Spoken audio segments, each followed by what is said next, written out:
Am I the asshole for publicly telling my ex-coworker that I don't like them?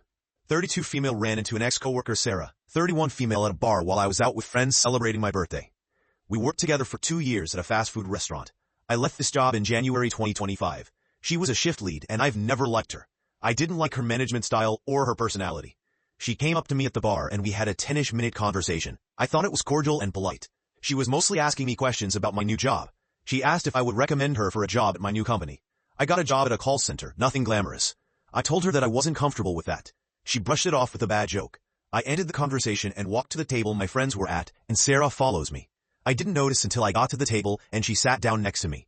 My friends introduced themselves and I without thinking said something along the lines of, "I don't like you, can you please leave?" I have autism, and I could tell that was not the correct thing to say. Everyone seemed uncomfortable, and Sarah was visibly shocked and upset. My friends were shocked and confused. They assumed that Sarah was a friend or someone I invited to the table. They had zero context of who Sarah is. Sarah made a scene and told me that I was rude, a bitch, and a bunch of other things. She said that I embarrassed her. She embarrassed herself by following me to my table uninvited. And yes, she knew it was my birthday.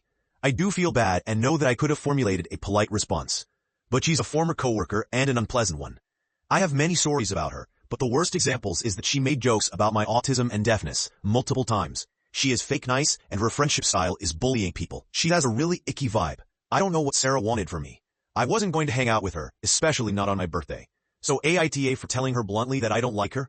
Edit. I forgot to mention how my friends reacted after Sarah left. They were really upset that she called me a bitch and collectively told her to leave. Sarah left quickly and I told them who she was. They've heard stories about Sarah for years. None of my friends thought I was an asshole. All of them were comforting and validating. We ended up leaving the bar within the hour because I was overstimulated and felt so uncomfortable being at the bar. We went back to my apartment and hung out for a bit there. The reason I thought I was an asshole is because I've been trying to be better about social situations. My friends are used to how I communicate and are biased. When I was reflecting on the situation, I was thinking of better ways to tell Sarah to leave that wouldn't have resulted in a scene or being berated. Thank you to everyone who took the time to read my posts. I can't possibly respond to every comment, but I have read them all.